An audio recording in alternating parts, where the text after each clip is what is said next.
청취자 여러분 안녕하십니까. YTN 뉴스 FM 수도권 투데이 장원석입니다. 오늘 수도권 투데이가 선정한 이슈는 서울시 청년수당입니다. 서울시가 올해 청년수당 대상자를 지난해보다 2,000명 늘린 7,000명 선정한다고 밝혔습니다. 사업 취지는 좋지만 허점도 있다는 지적을 받고 있는데요. 잠시 뒤 투데이 포커스에서는 전효관 서울혁신기획관 연결해서 이모저모를 살펴보겠습니다.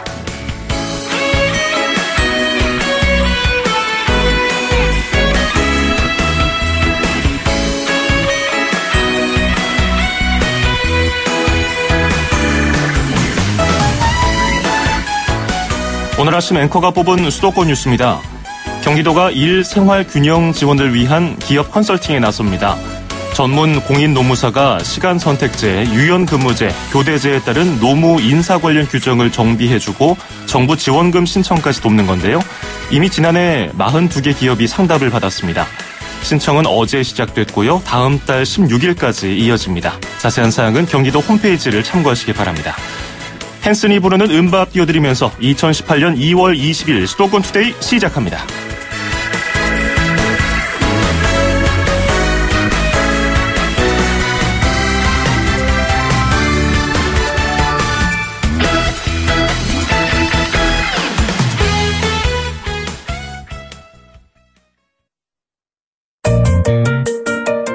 음악과 수도권 뉴스가 한방에 수도권 전문 방송 수도권 투데이.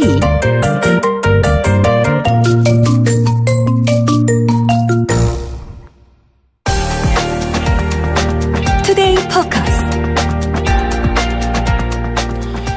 서울시의 청년수당은 불과 2년 전만 하더라도 보건복지부가 직권으로 정책을 취소한 바가 있습니다. 하지만 지난해 9월 박능후 보건복지부 장관이 전 정부의 직권 취소는 실무자 선을 넘어서는 정치적 판단이었다면서 청년수당 관련 상호소송을 취하하고 지금에 이르고 있습니다. 지난해에는 5,000명이 지원을 받았고요. 올해는 2,000명 늘려서 모두 7,000명이 지원을 받습니다. 청년들이 취업활동하면서 여러 가지로 유용하게 쓰면 참 좋겠죠.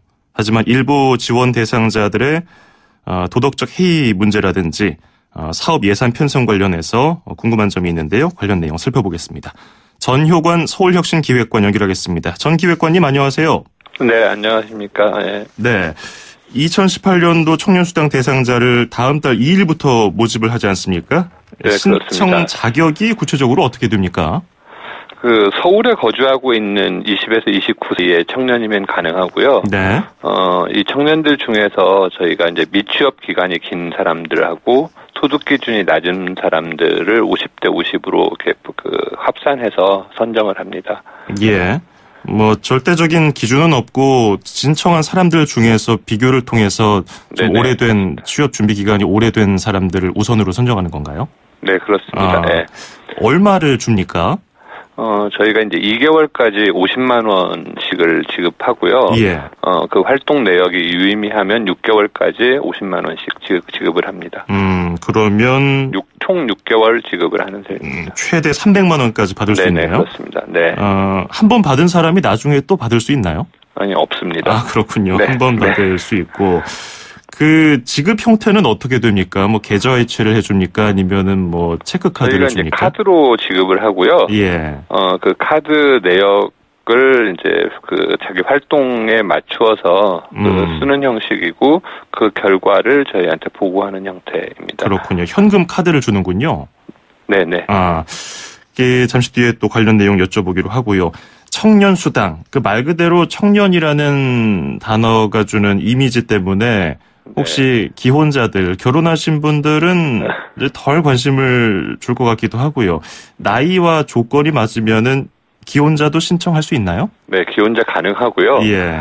부양가족이 있으면 저희가 가산점을 드리기 때문에 선정될 가능성이 더 높습니다. 그렇군요. 네. 지난해보다 모집 인원은 무려 2,000명이 늘었습니다. 5,000명에서. 그래서 모두 7,000명에게 지원을 해주는 건데 이거 앞으로 계속 늘어납니까? 저희 생각으로는 지금 대상이 되는 청년의 수가 사실상 굉장히 많아서 예산이 허락하면 이제 좀 더 확대해 볼 생각을 하고 있는데 2019년부터는 아마 중앙정부에서도 이와 유사한 제도가 아마 생기는 것으로 대통령 공약사항입니다. 그래서 아마 이제 그렇게 되면 중앙정부와 이제 지방정부가 어떻게 나누어서 협력할 건지 뭐 이런 것들이 필요하기 때문에 지금 당장 뭐 이제 어떻게 해야 될지는 조금 더 이제 중앙정부 정책을 보면서 저희가 판단해야 될 것으로 생각하고 있습니다. 그러면 몇 명을 지원 대상으로 정할 것인지 토의를 할 때 최대 대상 인원수로는 몇 명까지 가능하다 뭐 이런 것들이 있었습니다. 저희가 이제 지금 미취업 상태에 있고 그다음에 소득으로 하면 이제 중위소득 150% 이하에서 지원 가능합니다. 그렇게 보면 이제 한 2-30만 되지 않을까 추산을 저희가 하고 있습니다. 근데 이제 그 중에서도 뭐 다른 프로그램이나 다른 지원에 이제 해당이 되는 경우에는 신청을 할 수가 없기 때문에 실제 수는 아마 서울 경우만 하면 10여만 명 넘지 않을까 생각하고 있습니다. 그렇군요. 뭐 취지는 누구나 다 공감을 하고요. 청년들이 취업 활동하는 거 얼마나 어려운지 위 세대들도 다 알고 있기 때문에 참 안타깝게 생각을 하는데 또 우려하는 목소리도 있습니다. 예산이 부족한 게 아닌가, 뭐 어떤 문제가 없는가. 왜냐면요. 지난해 청년수당 대상자를 애초 발표한 것보다 적은 인원에게 지원해준 사례도 좀 지적을 받고 있고, 연말에 수당 지급이 갑자기 금요일인가요? 연기된 적이 있어서, 이거 뭔가 좀 차질이 있는 거 아닌가 걱정하는 분들이 있거든요. 왜 그랬던 건가요? 그런 건 아니고요. 저희가 이제 작년에는 150억을 집행을 했습니다. 그리고 이제 올해는 200억이 책정이 됐는데, 이게 이제 뭐 시민들 입장에서는 굉장히 많은 돈이죠. 근데 사실 이제 서울시 전체 예산에서 복지 예산이 지금 현재 10조 정도 됩니다. 그러면 이제 청년들이 사회 안전망이 완전히 부재한 상태이기 때문에 청년들의 사회 안전망을 위해서 청년 수당을 지급하는 돈은 서울시 복지 예산에 비교해 보면 0.2% 정도의 돈이에요. 그래서 사실은 다른 계층에 비해서 상대적으로 청년에 대한 투자가 지금까지 사실 없었던 것이어서 예산 부족이나 이런 문제는 아니라고 판단할 수 있습니다. 그러면 지금 전체 복지 예산 10조에서 차지하는 비중이 그렇게 크지 않기 때문에 인원을 점차 늘려가는데도 무리가 따르지 않나요? 괜찮을까요? 지금으로서는 이제 뭐 청년 복지 예산이라는 게 지금까지 존재하지 않았다가 이제 새로 생겼는데 아무래도 지금 사실은 한국 사회 미래에서 어디에다 조금 투자를 하고 안전망을 갖추어줘야 되느냐 뭐 이런 차원에서 보면 확대할 여지는 충분히 사회적으로 좀 토론해 볼 필요가 있다고 생각을 합니다. 중앙정부와 협의를 거쳐서 만약에 같이 정책을 꾸려나간다고 한다면 그 부담 정도는 어느 정도로 이렇게 배분될까요? 중앙정부와 서울시가. 그건 뭐 아직 이제 세부안이 아직 나오지 않아서 아마 세부안이 나오는 과정에서 뭐 이제 서울도 있고 특히 이제 뭐 지역의 청년들의 경우는 더 열악한 상황에 있잖아요. 그래서 아마 그런 재정 상태나 뭐 국가의 정책적 의지 뭐 이런 것들을 확인해가면서 아마 적절한 선이 나오지 않을까 생각하고 있습니다. 서울시에서 어느 정도 기대하고 있는 선은 있지 않을까요? 아직 뭐 구체안이 없어서요. 그런가요? 저희가 협의 전입니다. 알겠습니다. 지난해 청년수당에 참여하신 분들을 분석했던 결과는 어떤지도 좀 궁금해요.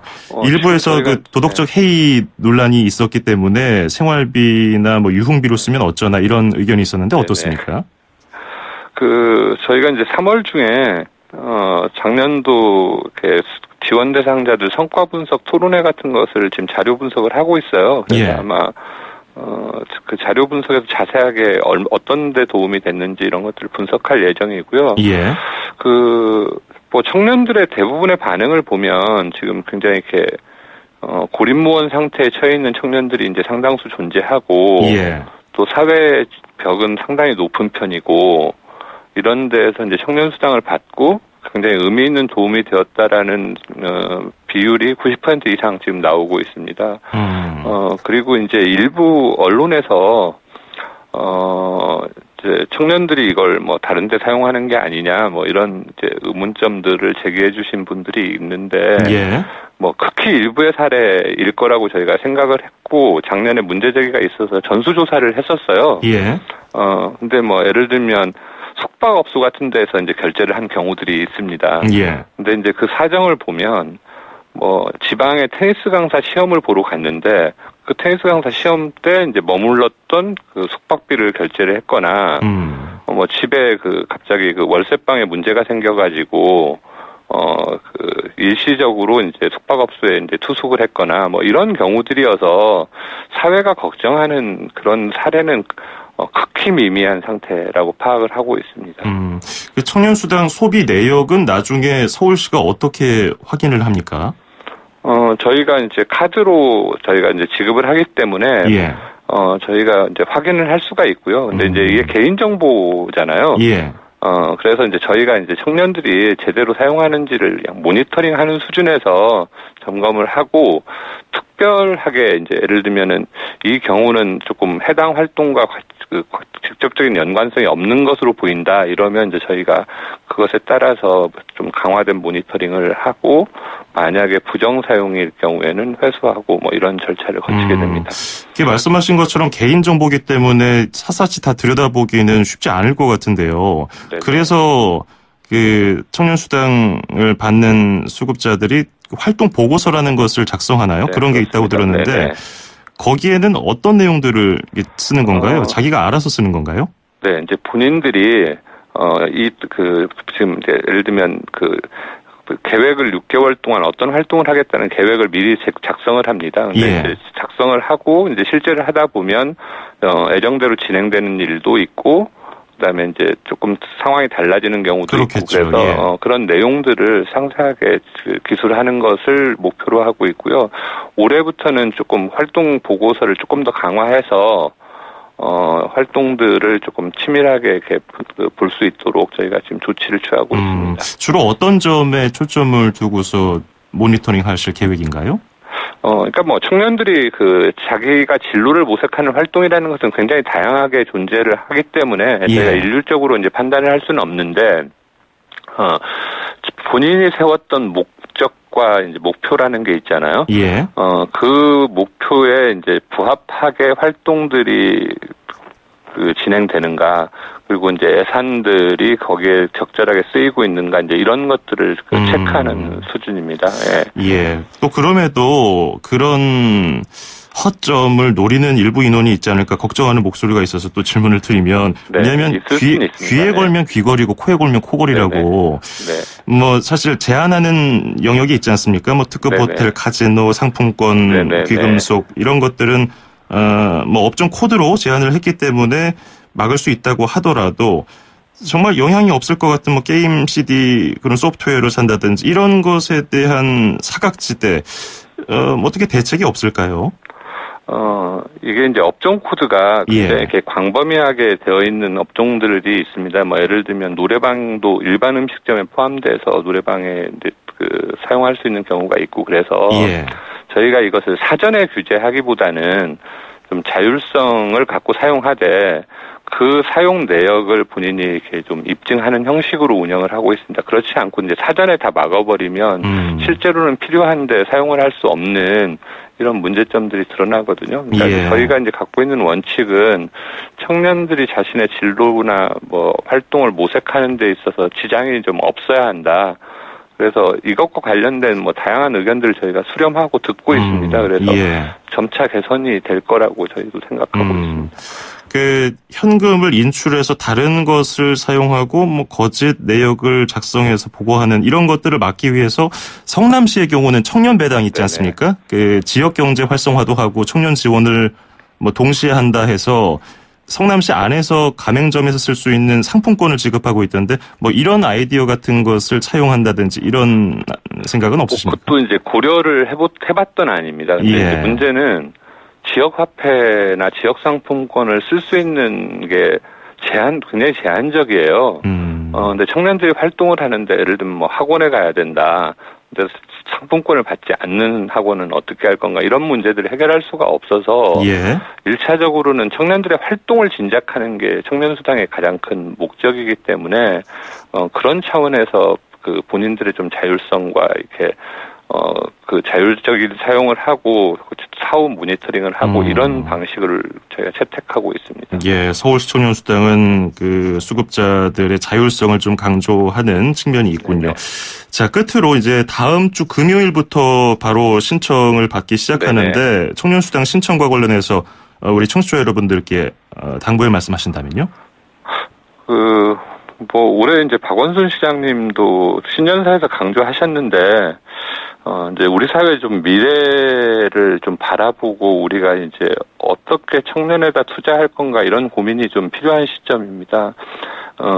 사실은 우리가 이제 사회 구성원으로서 청년들이 이렇게 배제되지 않고 사회 안에 자리 잡고 좀 의미 있는 삶을 살게 하려면 저는 지금 시점에서는 청년들에게 조금 좀 파격적인 투자가 이제 필요한 시점이고, 이런 것들을 통해서 좀 사회적 합의가 만들어져야 지금 한국 사회의 좀 미래가 좀 활기를 잃지 않고 좀 창조적이고 생산적인 활동들이 많이 늘어날 거라고 생각을 하고 있습니다. 그런 점에서 이 청년에 대한 투자라는 관점에서 청년수당을 좀 바라봐 주시고 이해해 주시면 고맙겠다. 이런 생각이고요. 예. 청년들은 이 기회를 조금 잘 활용할 수 있도록 많은 신청해 주시면 고맙겠다고 생각하고 있습니다. 예, 알겠습니다. 오늘 말씀 잘 들었습니다. 고맙습니다. 네, 고맙습니다. 네, 지금까지 전효관 서울혁신기획관이었습니다.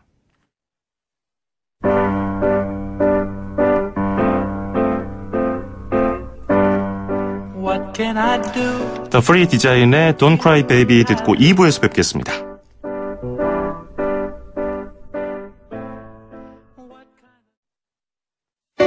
2,500만 수도권 청취자를 위한 모든 소식이 한자리에 YTN 뉴스 FM 수도권 투데이 FM 94.5MHz YTN 뉴스 FM 수도권 투데이 2부 듣고 계시고요. 저는 아나운서 장원석입니다. 2부에는 건강한 이야기 코너 그리고 평창 투데이 코너가 준비되어 있는데요. 건강 상식 먼저 전해드리겠습니다.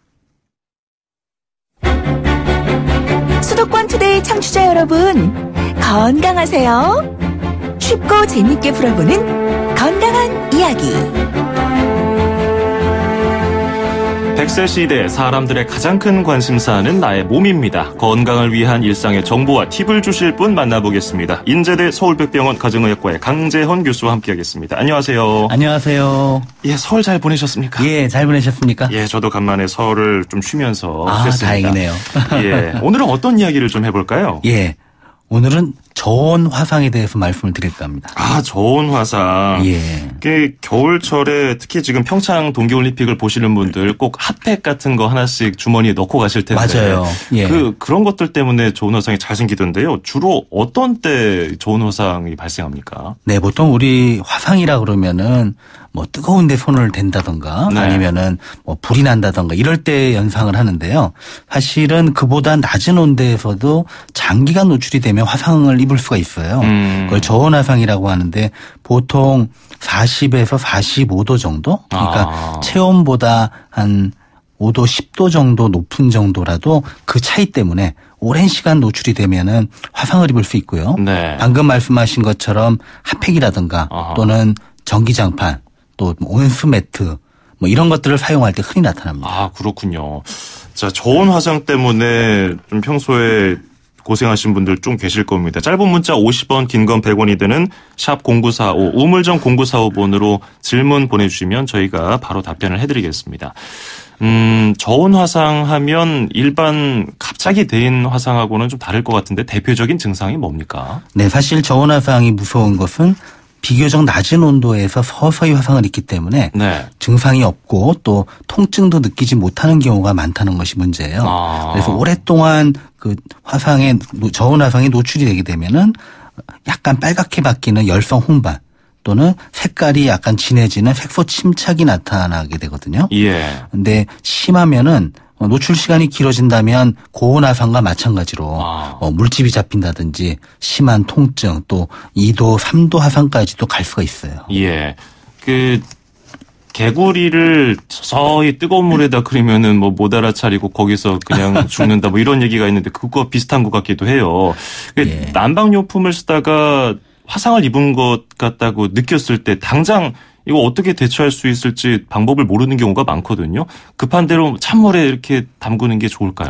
예. 사실은 이때 수칙은 저온 화상이나 또는 일반적인 고온 화상이나 똑같은데요. 예. 가장 중요한 것은 곧바로 흐르는 찬물 화상 부위를 씻어내고 온도를 낮추는 것입니다. 어허. 물론 위생적으로 생리식염수가 있으면 좋겠지만 예. 사실 화상 입고 몇 초 내에 조치하려면 그걸 찾기 어려울 거예요. 그러면 바로 수돗물이라도 틀어가지고 그 화상 입은 부위에 흐르는 물을 대가지고 찬물로 그 부분을 식히는 게 중요합니다. 예. 근데 어떤 분들은 식힌다고 그래서 얼음을 꺼내서 하시는 분이 있는데요. 예. 그럼 얼음이 또 화상 부위에다가 냉손상을 유발해서 조직을 파괴시킬 수 있거든요. 예. 그것은 곤란합니다. 아유, 그렇군요.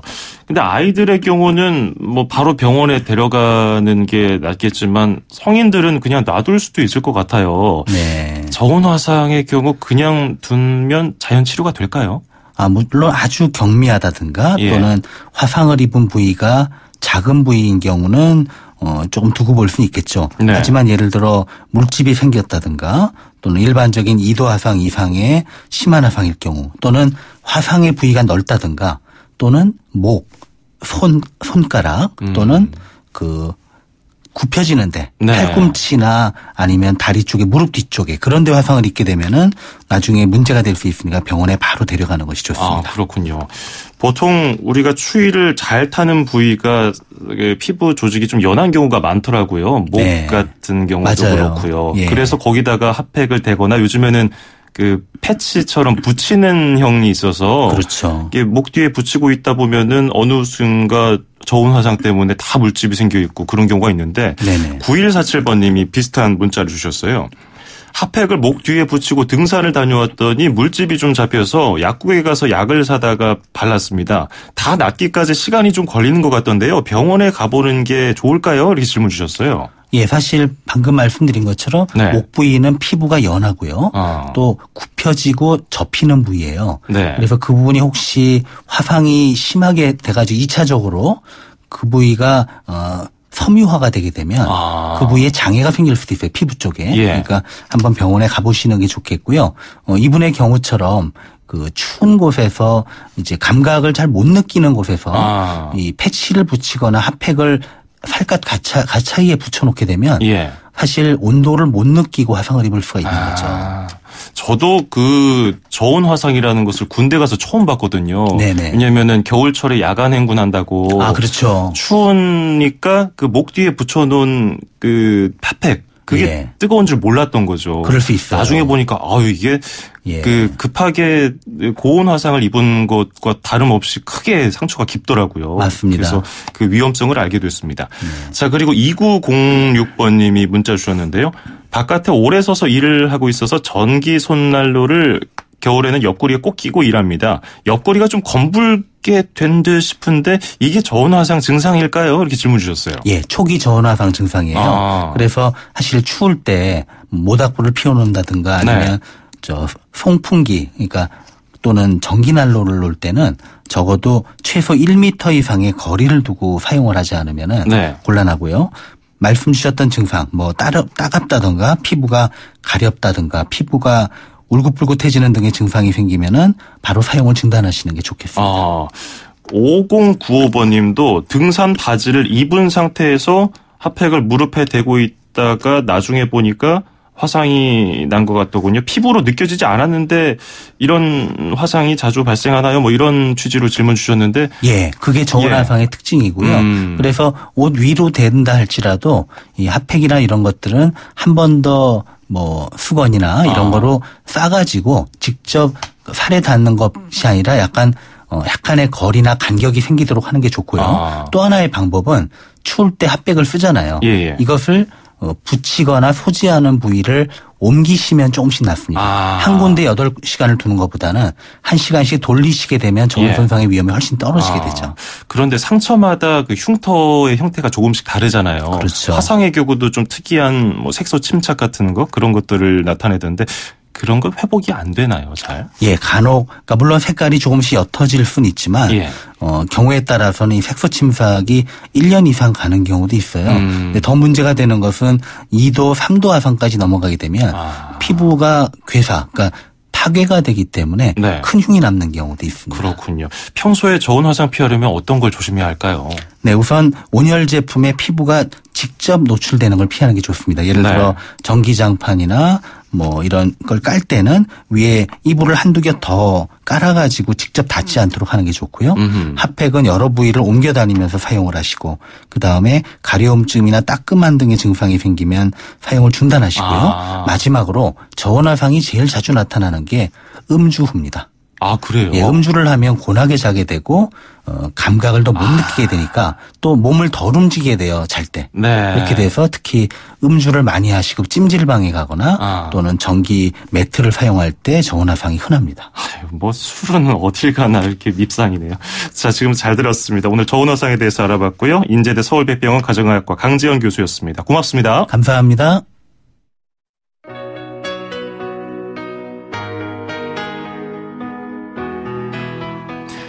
가레스 게이츠의 Anyone of Us 듣고요. 평창투데이 이어갑니다.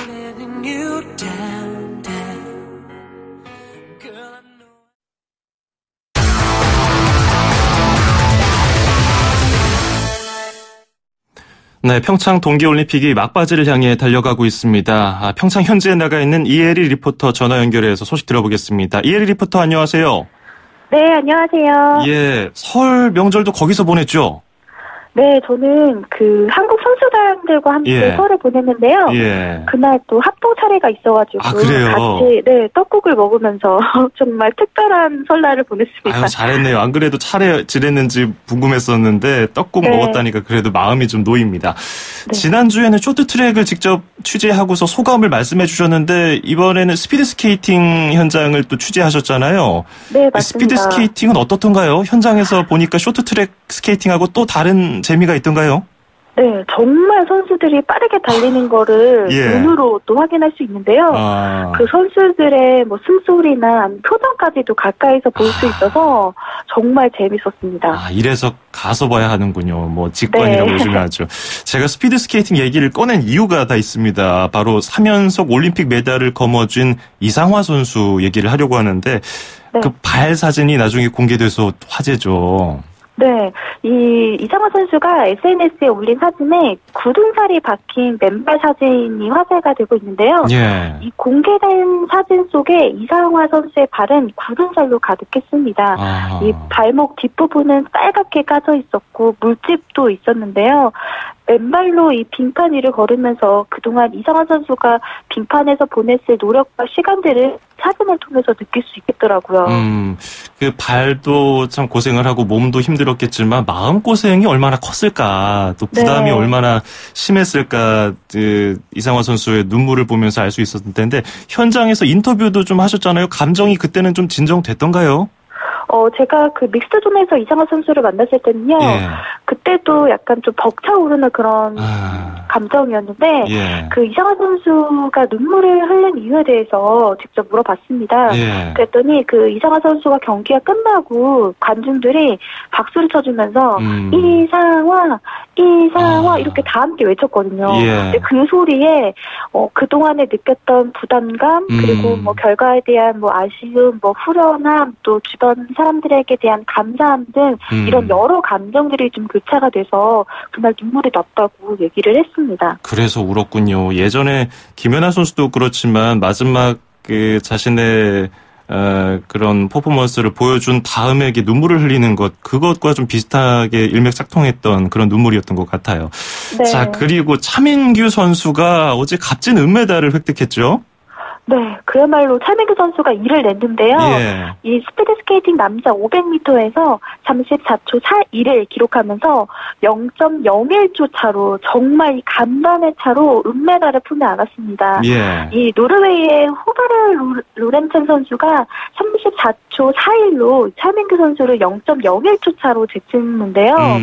이 차민규 선수도 원래 쇼트트랙 선수였습니다. 네. 유난히 좀 코피를 많이 흘려서 부모님의 권유로 스케이트를 타기 시작했는데 어렸을 때부터 굉장히 잘 달려서 자신감도 있었고 이 순간 스피드가 빠르다는 장점 덕분에 스피드 스케이팅에서도 단거리 선수로 딱이었다는 거예요. 예. 그런데 이 소치 동계올림픽을 꿈꾸면서 국가대표 선발전을 준비를 하다가 이 오른쪽 발목 인대를 다쳤고 소치 동계올림픽 때는 TV로 경기를 봐야만 했다고 했습니다. 예. 그래서 다시 한번 이제 국가대표라는 꿈을 안고 일어섰고요. 첫 올림픽에서 당당하게 은메달을 목에 걸게 됐습니다. 예, 너무나 자랑스럽습니다. 본인은 어제 인터뷰 들어보니까 쇼트트랙에서 몸싸움 하는 게 좀 싫어서 초등학교 때 쇼트트랙 하다가 스피드 스케이팅으로 전향했다고 하던데 본인도 뭐 신의 한 수다 이렇게 얘기를 하더군요. 축하하겠습니다.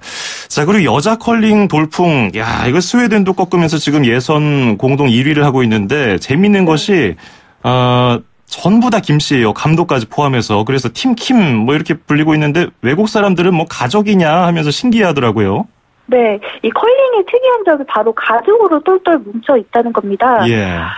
특히나 이게 왜 한 팀이 이렇게 올림픽에 모두 출전을 할까 이렇게 의문을 갖고 있는 팬들도 있을 텐데요. 이게 컬링 종목의 특성 때문이거든요. 예. 아무래도 팀 간 호흡이 중요한 컬링이기 때문에 대표팀 선발전에서는 우승한 이 팀이 그대로 올림픽에 출전을 하는 거고 뭐 가족들이 하는 거다 보니까 뭐 호흡은 또 말로도 필요도 없겠죠. 그렇겠군요. 자, 오늘 주목할 만한 경기 짧게 들어볼까요? 네, 오늘은요, 이 피겨 아이스댄스, 민유라 알렉산더 갬린조가 음악 아리랑을 맞춘 프리댄스를 연기를 할 겁니다. 예. 오전 10시부터 감상할 수 있으니까요, 기다리셨다가 함께 보시면 좋을 것 같고요. 네. 또 오늘 메인 이벤트인 쇼트트랙 금메달 사랑도 펼쳐지는데, 여자 쇼트트랙 단체, 이 팀 계주가 남아 있습니다. 아, 재밌는 거네요. 네, 제가 또 오늘 이 현장에 가거든요. 예. 그래서 이 비하인드 스토리 생생하게 담아올 테니까 내일도 기대해 주셨으면 좋겠습니다. 비하인드 스토리 기대하겠습니다. 오늘 말씀 잘 들었습니다. 고맙습니다. 네, 고맙습니다. 네, 지금까지 동계올림픽이 열리고 있는 평창 현지에서 이혜리 리포터였습니다.